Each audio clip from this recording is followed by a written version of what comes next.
All right.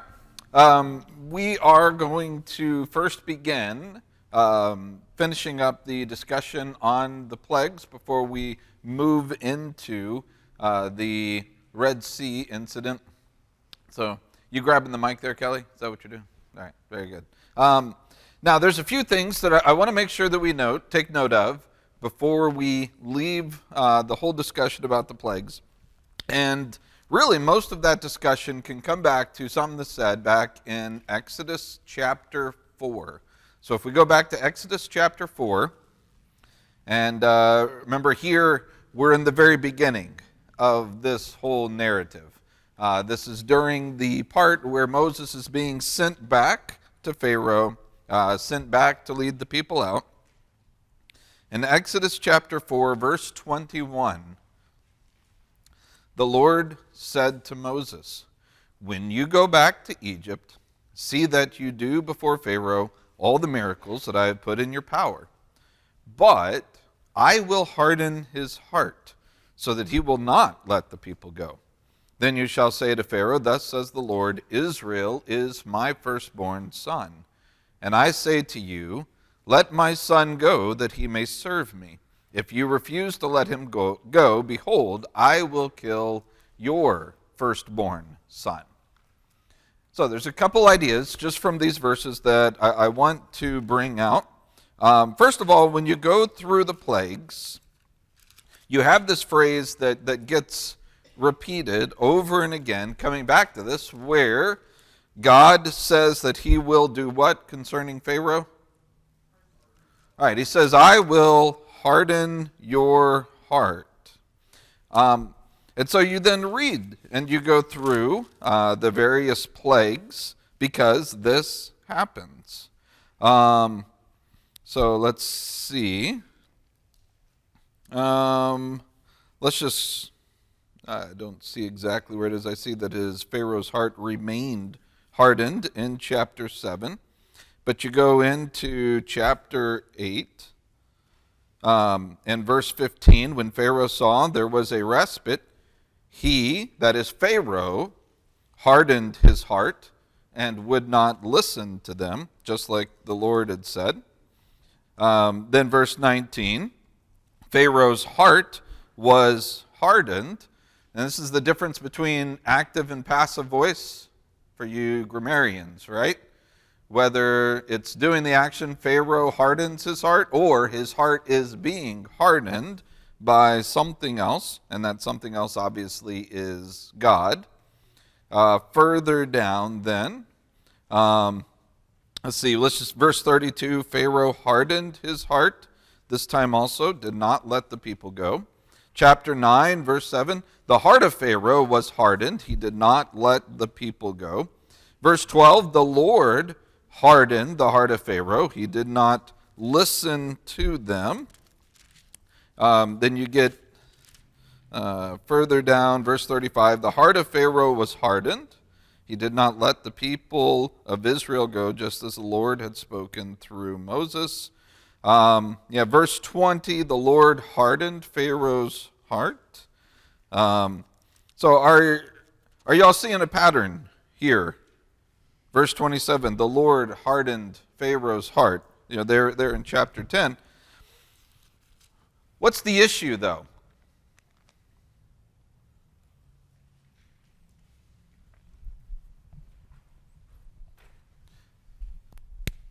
What's the problem here? Yeah, Kelly.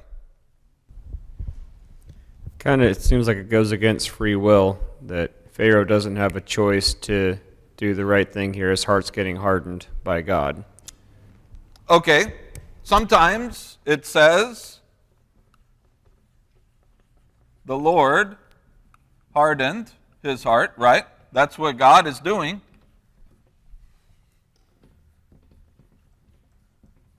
Or his heart was hardened by God, right?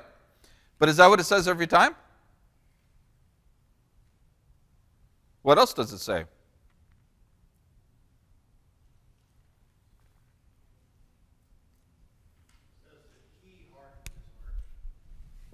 All right, so sometimes the Pharaoh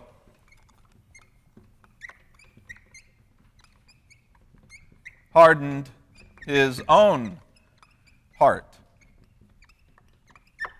So Kelly talked about how it seems as if free will is kind of taken away because God hardens Pharaoh's heart, but yet sometimes it says that Pharaoh hardens his own heart. So does that mean that sometimes, it worked one way, sometimes the other? Serena?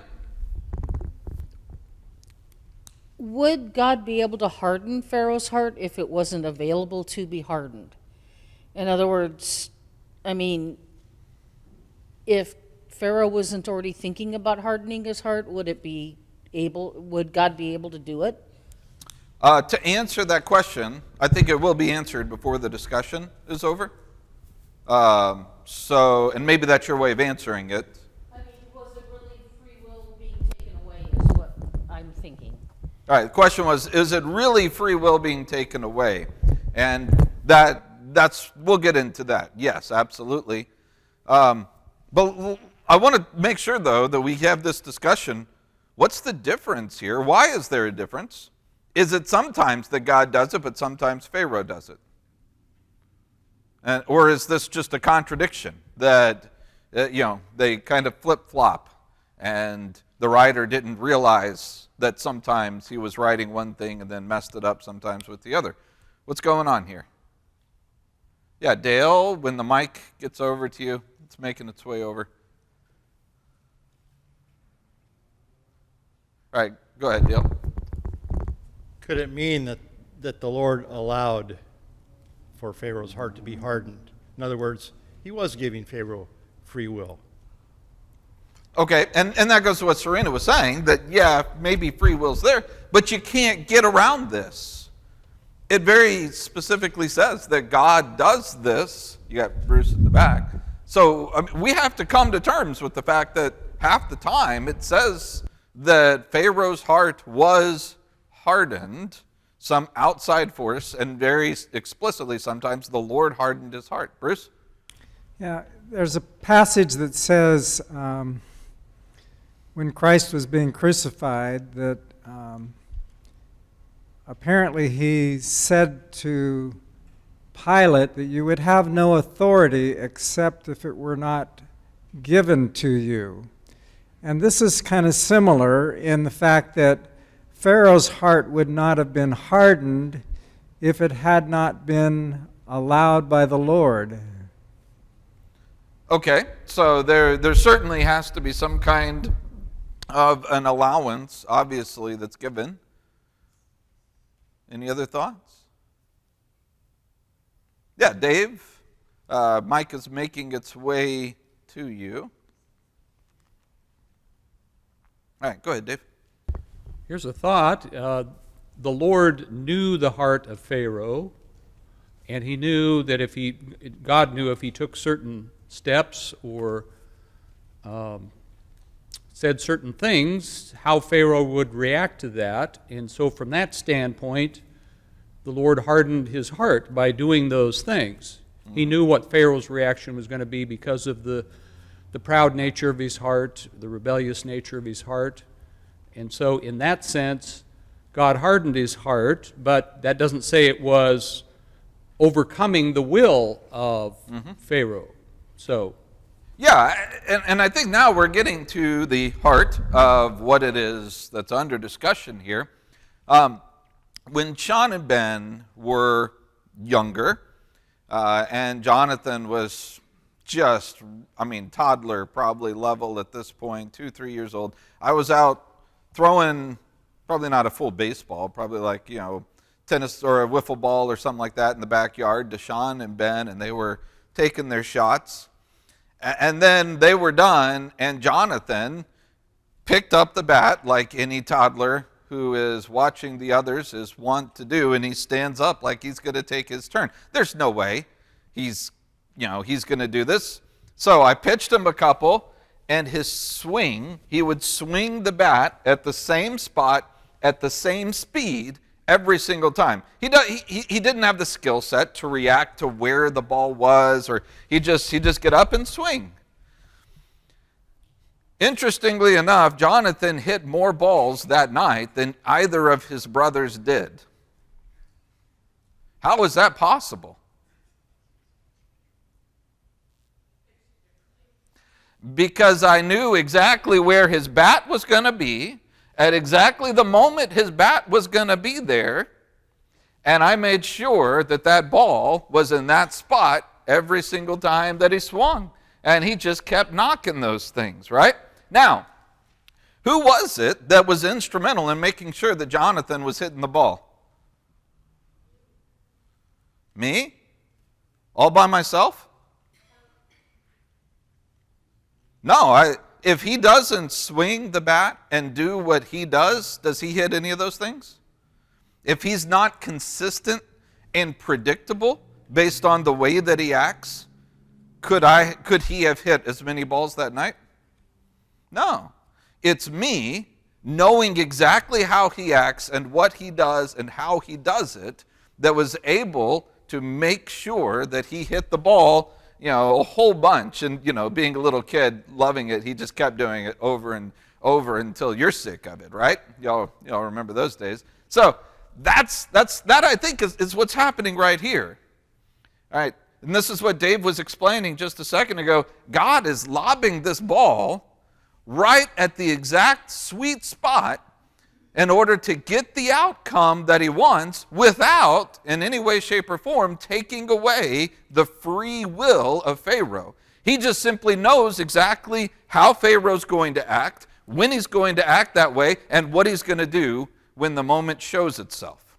And all he has to do is put the ball right there, and Pharaoh hits it. Do you see that? So, is this outside of Pharaoh's free will? Not at all. This is Pharaoh doing what Pharaoh chooses to do every single time. This is Pharaoh taking a swing. It's what he wants to do. He's not being forced into it. He's not doing anything that he wouldn't do on his own. But it's God orchestrating it so that what he wants to happen will happen. Yeah, Josie? So if God knows what the outcome is going to be, and he knows what choice we're going to make, so he knows what's going to happen, and he reacts according to that, how is that different from him taking away our free will? If he knows what we're going to do and he knows what he will do to compensate for it. Well, this gets into a deeper discussion concerning, exactly what free will is. And part of this discussion, I'm going to make this very brief because we're going to start veering. There are certain things that are a part of God's plan. There are certain things that are part of God's redemptive plan, and those very things are going to happen. There is no way around it. There is nothing that will thwart that, and that is all the events that lead up to Jesus on the cross for the redemption of everyone. And he's going to do things in this kind of way, very specifically to make sure that this comes about. These are not conditional. And then there are other things that don't necessarily affect that plan, that God, we see throughout scriptures, he doesn't necessarily step in and dictate. He doesn't take anything away. He doesn't force people or even set the stage for things outside of his plan. He doesn't even try to force the issue. This is within his plan in Exodus. This is what he had promised to Abraham in Genesis chapter 15. He knew this was going to come about. He knew what he was going to do. And beforehand, he's bringing his people out of Egypt in order to bring them up into the land of Canaan. Therefore, he performs this, but even then, he never forces anyone to act contrary to the way they would act naturally. Does that make sense?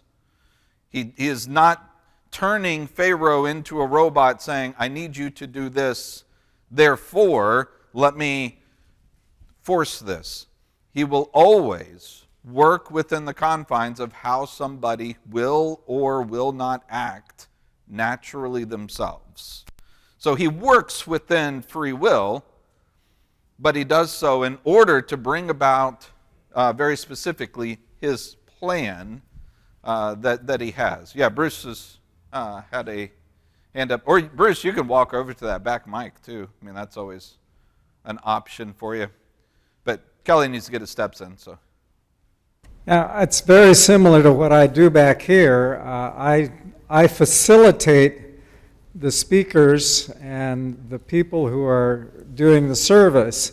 So, for instance, on Sunday morning, it's somewhat predictable and it's also scripted. However, if somebody goes forward at the end of the service, that's kind of unscripted. So I have to kind of play it by ear. So it's a similar type of thing in that God is the great facilitator.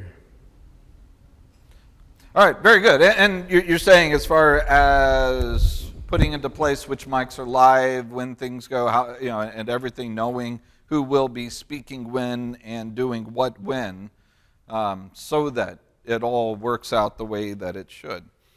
Josie, does that kind of answer the question? All right. And if you have more questions about that, you can always ask someone other than me, and we'll get you an answer. So I'm kidding, of course. You can talk to me about it some more, or anybody for that matter. If this is something that's a little confusing. But I do want to move on from this. This is the way that you find the hardening of the heart, and the way that God works through this. But there's one more element that I want to key in on from Exodus chapter 4 before we move on to the crossing of the Red Sea. What is, I guess you could say, the reasoning behind the 10th plague that you see from here? We talked about the 10th plague at length last week. But from Exodus chapter 4, verses 21 through 23, why that in particular?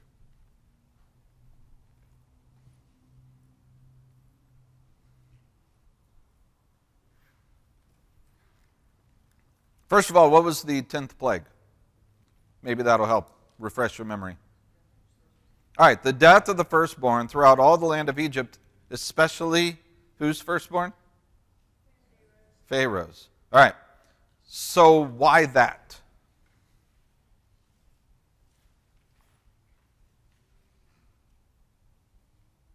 Yeah, Kelly? You briefly touched on it destroyed their military last week, and it messed up the line of succession in Egypt, and it messed with their the peak of their god structure. All the other plagues hit the lesser gods, but killing the Pharaoh's son is killing the next God incarnate in their religion. Yeah, very good. So this is a great military victory. We know that because they leave in armies with plunder as a victorious army. So we're meant to see it as a victorious army is the idea. So it's a military victory. It's God demonstrating supremacy specifically over all of the gods of the Egyptians. But what else from right here in chapter 4? Yeah, Dale?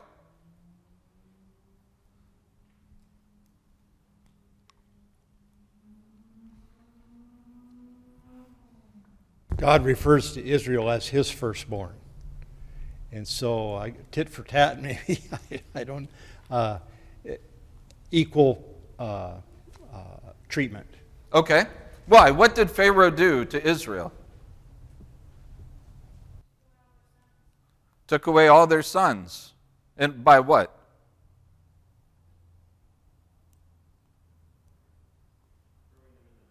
Yeah, throwing them in the river, right? This whole thing begins with the execution of the sons of Israel. That's what Pharaoh does to start this whole thing.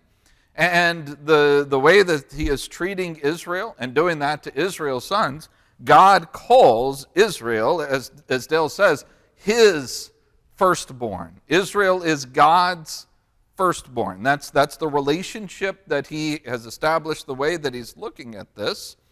And do we know of any passage?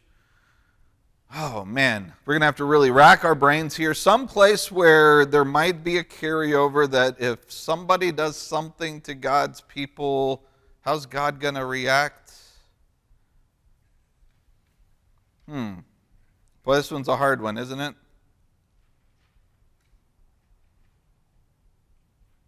Oh, I thought you guys would have already belted this one out. Yeah, Kelly? There's the dedication of the temple, where he talks about God doing the things for his people as long as they obey the covenant. Is that what you're talking about? No, good try. Thank you for playing. Next contestant. All right, Genesis chapter 12. What was one of the things that God said to Abraham in Genesis chapter 12? Those who bless you, I will bless, and the one who what? Curses you, I will curse. I will treat people the way that they treat you. And this is something that we see carrying not just with Abraham, but it goes through the whole line. And so you come to the days of Israel and Pharaoh takes and mistreats the firstborn, even to the point of taking the firstborn of the firstborn and tossing them into the Nile River, trying to kill them. And God says, I saw that. I know what you did. I know what you've done. I know right here, I know what you planned to do, right? Even as it continues on, obviously Moses was one of those who was thrown into the river, right? He was thrown in a boat, but still, he was thrown into the river. Yeah, he says, I know what's happened. This is what I'm going to do. You went after my firstborn. I go after your firstborn. Can you see that? The connection that you have here and the way that this is presented. And so you come then to the end, and finally they are sent out. And that brings us then to chapter 14. I'm not going to spend a ton of time on the crossing of the Red Sea. I think this is a narrative that we're pretty familiar with. How many here have ever heard the story of the crossing of the Red Sea before? Okay, so a couple of you have. All right, good. All right. Yeah, this is one of the most iconic scenes out of the entire Bible. This is one of the ones that makes it into the popular imagination. People know about this, and so they've heard about this. So, as it happens, they go out, and as they're wandering around, God does not lead them immediately away. He keeps them close, keeps them back, lets them wander to where they are enticingly close, so that Pharaoh, finding out that they haven't just escaped, he's like, you know what? We should probably go and get them and bring them back. We lost a good workforce and other. Let's go get them. So he sends 600 chariots. These are special ops guys, some of the best, sends them after them to round them up, herd them up, and lead them back to Egypt. Meanwhile, as they're coming out, God leads the people up to a great body of water. What is that body of water? No, actually, it's the Sea of Reeds. But for some reason, they called it the Red Sea, so that's what we call it. It's not that big of a deal. I don't even know where that Red Sea really came from at some point down a long time ago. But technically, it's called the Sea of Reeds, but it's a body of water. That's the important part. A body of water that they are unable to cross, which isn't a big deal until what? All right, until the army starts approaching, and they realize the army's coming behind them, and they've got an impassable body of water in front of them. So what do?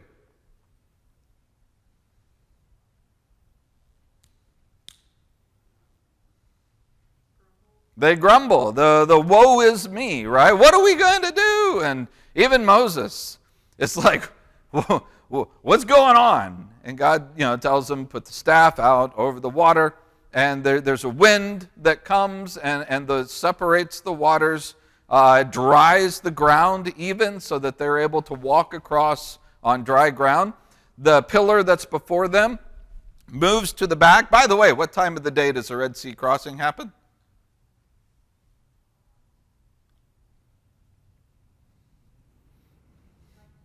Nighttime, yeah. It happens through the night. Probably with Charlton Heston and all of that, it would have been too dark to film it well, so they did it during the day. But, in reality, it happened overnight. And so there's this pillar of fire, whatever, that comes behind them. And it seems, the picture that I get is that it provided light for them and darkness for the Egyptians. And so as they're approaching, the Egyptians, they are swamped in absolute darkness. I mean, sensory deprivation type darkness, where they can't see anything. They have to stop. They can't keep going while it's as light as day, it seems, for the Israelites as they cross throughout the night. As you get to the next day and they are across, this pillar leaves, the Egyptians see that they've crossed. What do? They go after them. It's one of those moments where there's just not enough information given. Was there anybody who said, hey, Captain, just real quick, do you think we should do that? This isn't normal, these bodies of water on either side right here. Yeah, I mean, I know they went across, but they seem to have a God working with them that's not working with us. I mean, you just wondered, was there anybody who said, maybe this isn't the best idea? They went. And what happened? They died. Yep, very good, Samuel. Yeah, and it seems to be a slow. It wasn't just that the waters just rushed in, but suddenly the dry ground wasn't dry anymore. It became muddy. A little bit of water is seeping in, so that their chariots got stuck in the mud in the seabed. And then as they try to flee, then the waters come in, and it's such devastation. Bodies are washing up. Corpses are washing up on the shores. So what's the point? What is this?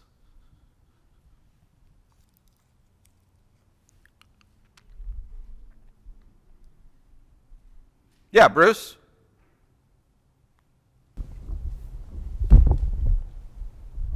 It sounds like God's intervention. Yes. I mean, it couldn't have happened without God, and God took care of the children of Israel, and God destroyed the Egyptian army that was chasing them. Yeah, absolutely. This is direct divine intervention. This is God stepping in and doing this. Just like Exodus chapter 12, this is a what? What? It's a theme that we should be seeing here. Who died? All the Egyptians? What Egyptians? Huh? The best what? The best looking? The fighters. All right? This was a military venture on their part, right? So, what has happened in Exodus chapter 14? All right, their army was destroyed, Samuel said. This is a military victory. Just like Exodus 12 was a military victory. This becomes a military victory. We have massive military victories that are taking place against probably the strongest known army in the world at this time amongst, those regions. This is huge. This is something that's so big, you're going to have armies even 40 plus years later who are going to be scared of these Israelites because of what's taking place right here. And great military victories are happening. Have the Israelites had to fight? No. God's come in and he's done all of the fighting for them. Now, that's soon going to change, but that's the way that it is now as they now leave Egypt behind. All right, questions or comments on the crossing of the Red Sea? Yes, Jan?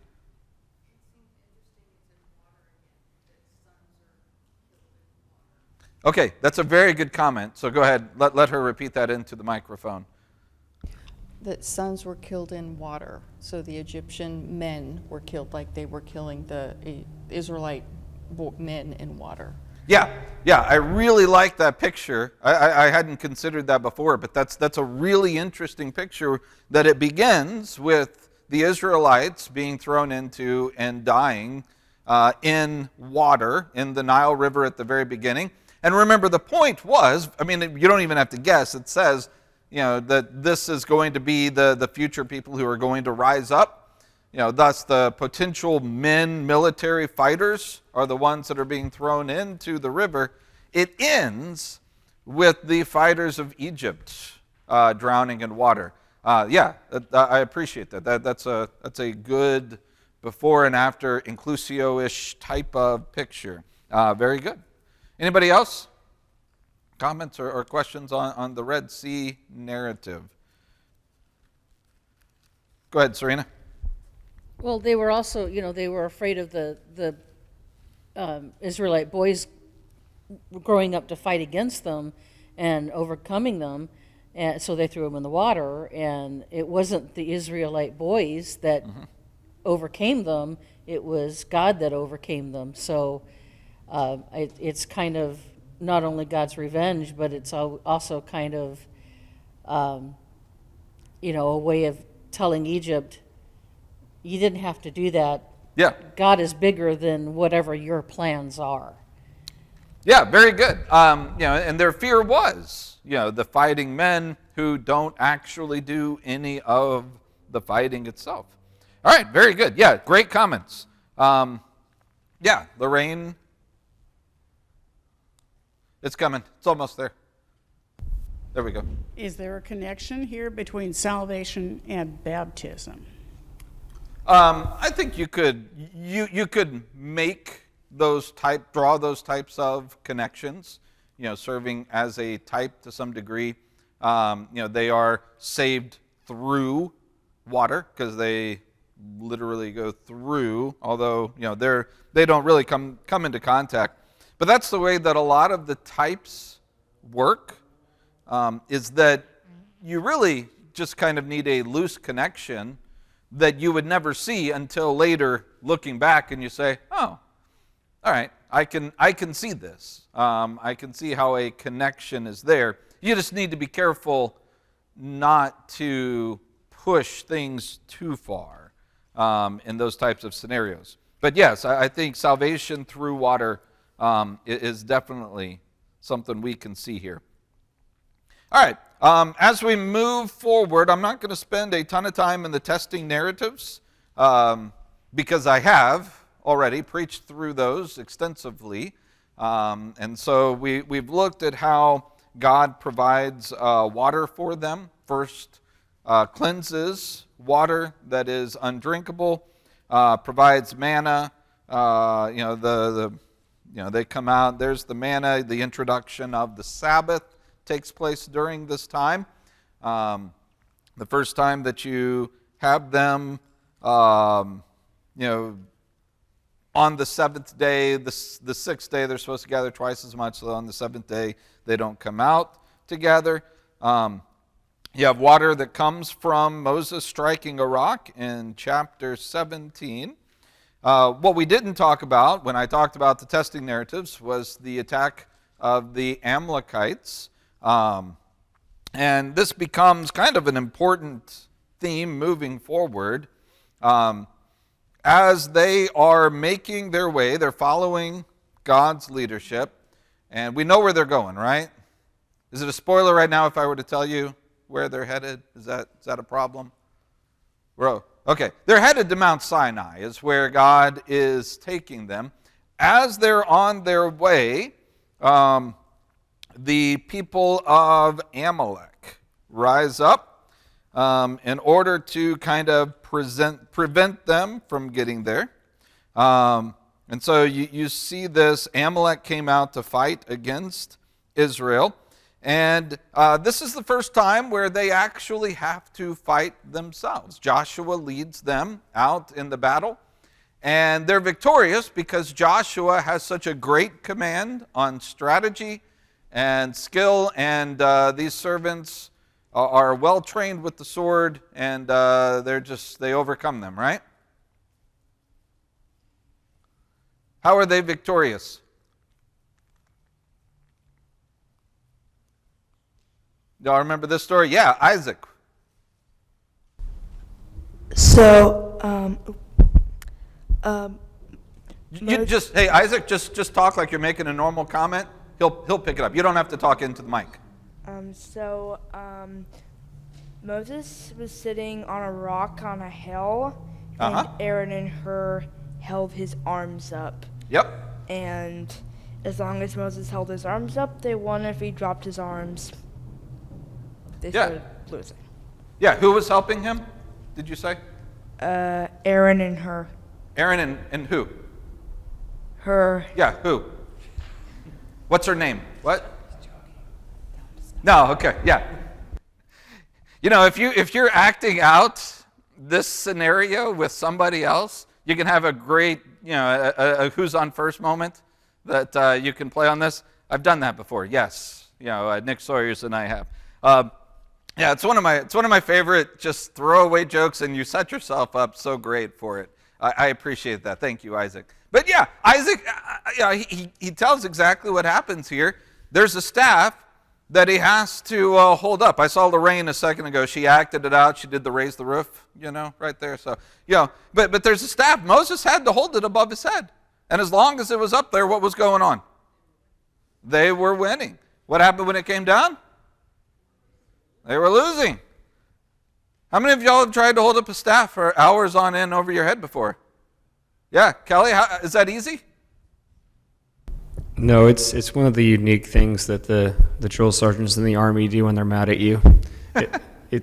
It gets really uncomfortable after about 2 minutes. Yeah, so to do it, as Isaac said, he nailed it. He sits down, and then you got a guy named Aaron on one side and a guy named Hur, in English should be a very unfortunate name, on the other side, and they hold up his arms, and they are victorious over the Amalekites. Now, this is problematic because, and we're not going to go over there, but later in Deuteronomy, when God refers back to this moment, and he tells them very clearly, he says, you are going to have continued enmity with the Amalekites from generation to generation to generation until I repay them for what it is that they have done to you. And there, he makes it very clear that the Amalekites attacked. Does anybody know what part of the people of Israel their line as they were traveling? Yeah, Bruce?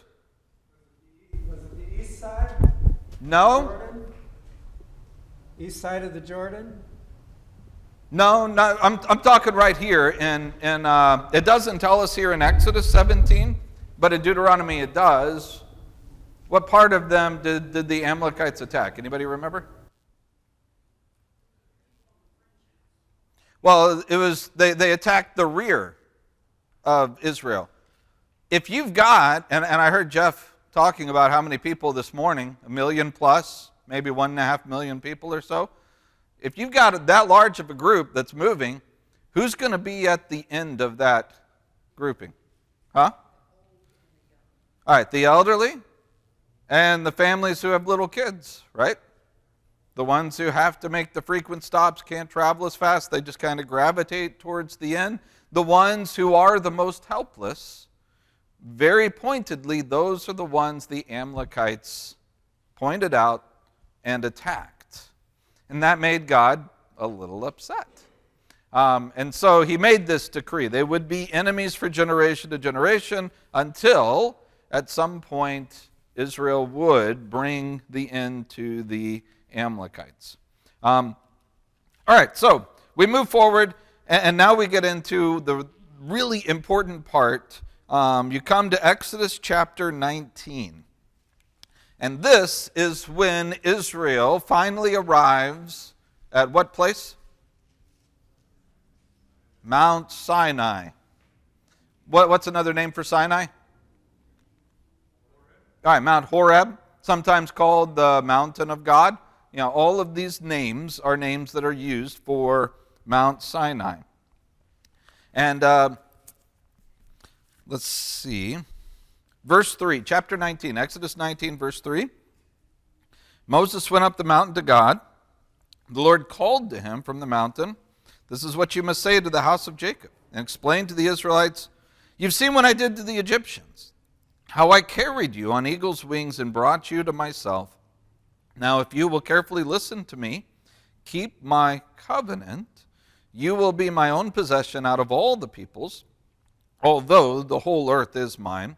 You will be my kingdom of priests, my holy nation." And these are the words you are to say to the Israelites. All right, very briefly, I want to talk about this concept, this idea.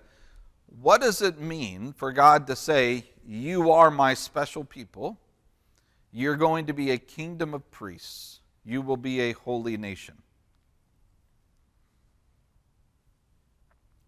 It's been a while, but I know we've talked about this before. So, might have to, knock some cobwebs down or something in that part of your brain where it's there, but bless you. What does this mean? The kingdom of priests, my holy nation. Yeah, all right. Lorraine up here.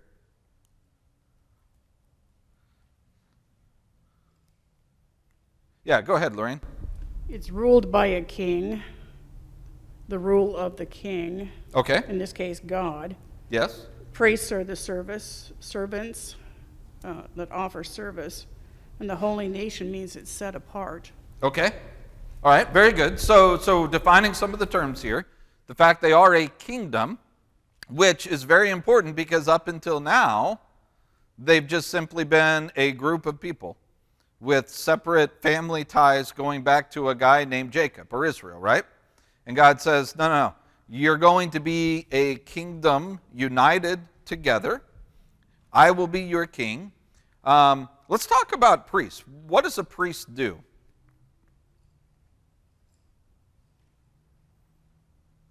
Yeah, Kelly? They're a go-between between the common man and God. Yeah, let's say we have God, and then between them, you have the priest, and then you have everyone else, right? So the priests stand between these two, which means that they act as they are looking at the people. They're acting on behalf of whom? They're acting on behalf of God to the people, but when they are coming before God, they're acting on behalf of whom? The people. So they serve on behalf of the people towards God, on behalf of God to the people. We know this is how the priesthood works, right? So what does this mean in Exodus chapter 19?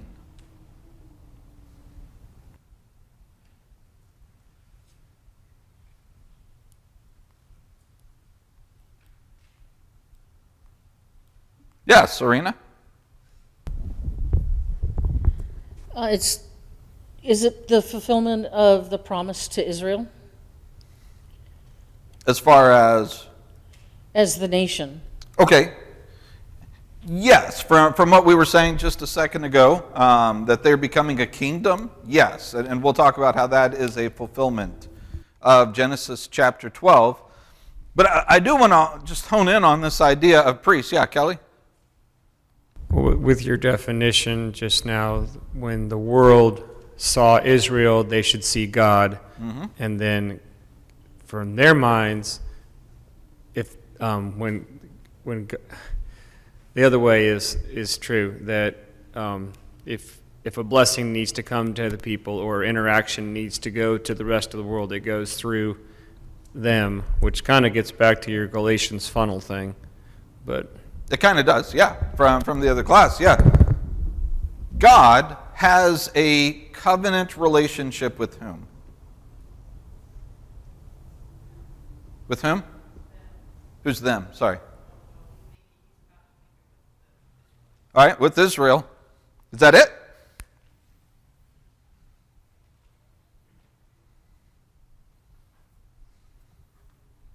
Yeah, Dale?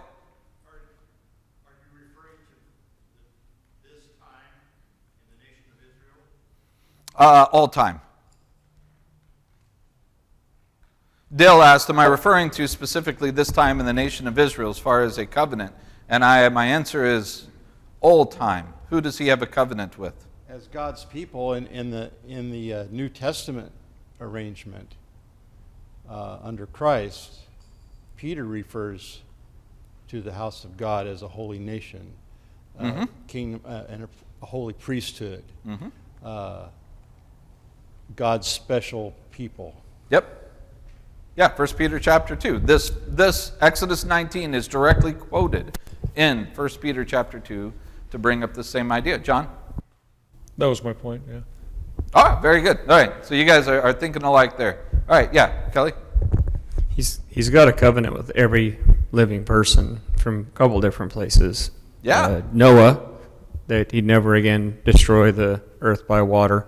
So it's not just Israel that has a covenant. Yeah. Yeah, God, all right, very good. God establishes a covenant relationship, even though the word covenant may not be used in Genesis chapters, the end of chapter 1 or in chapter 2, but the relationship is there, the language is there, the purpose is there, the command is there, everything is there to demonstrate that every person who has ever lived is part of a covenant relationship with God. The world is mine. Isn't that what he says right here in chapter 19? He says, you will be my own possession out of all the peoples, even though the whole earth is mine. Is he talking about the land being his? No, contextually, he's talking about people, right? You will be my special people, even though already everybody who's a person is my special people. But you're going to be even more special, as the case is. And so he's creating this picture. Go ahead, Bruce. Yeah, through the nation of Israel and the covenant relationship, all the world will be blessed through Christ. Yeah, and that goes to the promise that's made to Abraham in Genesis 12. That's why I was wanting to make sure with Serena earlier which promise you were thinking of, because that's also not just the nation which is being fulfilled, but that's being fulfilled to ultimately bring about the seed which is going to bring blessings not to this particular covenant people, to everybody. Because everybody has a special relationship with God by virtue of the fact we are made in the image of God. We are given God-given mandates. We're told what to do. Genesis 1 and chapter 2. And then, as Kelly brought up, you have it reiterated. Genesis chapter 9, where a covenant is made with Noah. Was that specific to the house of Israel? No, that's Noah and his lineage and everyone moving forward. All people have a relationship with God, right? So where does the priesthood come in? What does God mean when he says, I'm going to make you a kingdom of priests? Yeah, John?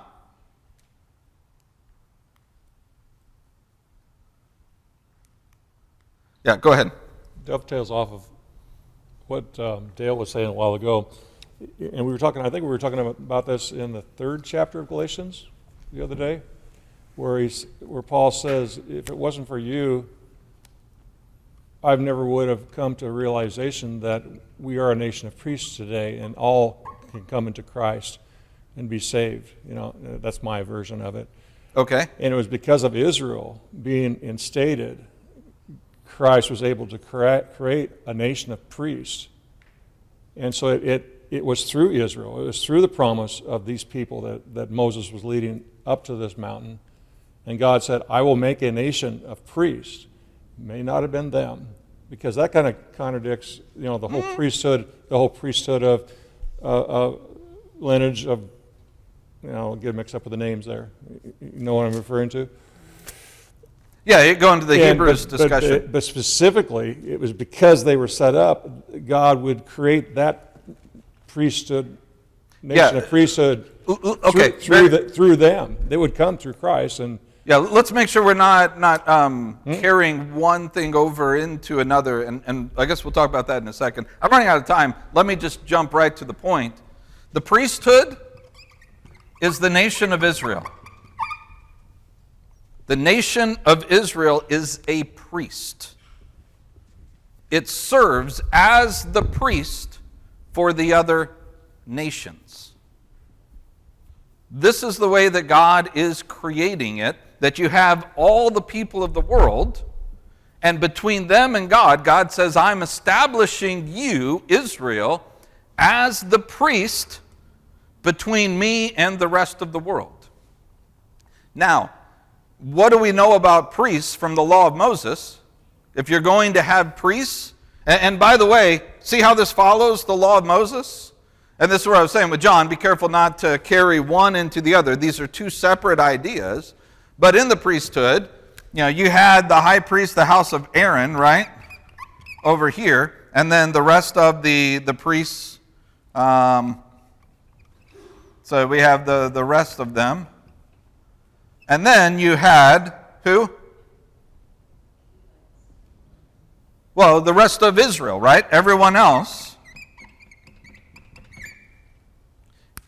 Were there specific rules and laws that the priests were given that Israel was not?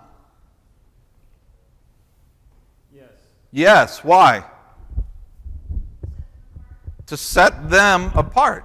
Because they're different from the rest of Israel. They have a different role. They stand as a priesthood for everyone else and God. So they're given specific rules and regulations that make them unique, that make them distinct, that make them different from the rest of Israel. And that's the way that it works. So that as they approach God for the people, they act in a certain way, and then they approach the people before God. They act in a certain way. They have certain clothes in each instance that they're supposed to do. Various things. They have certain laws. They're, especially the priests themselves are not allowed to touch dead bodies. If you're down here, if you're just a regular, Joe Israelite, are you allowed to touch a dead body? Yeah, someone has to. Otherwise, the dead are just going to be mounding up everywhere, right? Someone has to deal with these people. You have a responsibility to take care of them. If you're a priest, that is very, very limited. Only people that are immediate family are you allowed to do this with. And it's very clearly shown, and there's a whole lot of rules and regulations that make the priesthood different. What about over here? Are there any rules and regulations that make Israel different so they could serve as a priesthood from the rest of the world? What do we call that? No, I mean, what do we call the rules and regulations? Law of Moses. The law of Moses. That's what the law of Moses was for. The law of Moses was given to them to make them a holy people, to make them set apart, to make them priests. That's what the law of Moses was. It was to create them as a priesthood nation among all the other nations. Is everybody following this? All right, questions on this as we are close to running out of time? All right, so everybody gets this, what's happening in Exodus chapter 19. He is saying, I'm creating you as a priesthood, and you are going to be my priests as a nation for the rest of the world. That all the rest of the world, if they want to see me and who and what I am, where should they look? They should look to Israel. Israel should be a beacon of light in the world that radiates who and what God is, so that the rest of the world can look at them and say, wow, I want that. How do I get to your God? And that's exactly what they provide. They serve as a priesthood between God and everybody else. Now, they fail at it pretty miserably, and that's where the blessings, the curses, what John said just a second ago about obedience, and where all of that falls into place. But this is what's set up. They're a priesthood with special laws that God's about to give them. He's going to enter into, even though they're in a covenant relationship with God through Adam and through Noah, he's going to say, here's your special covenant. This special covenant will mark you as a priest before me for all the other nations. And that is what we're going to get into next week as we move into what the law of Moses is and how they enter into that covenant. All right, questions or comments?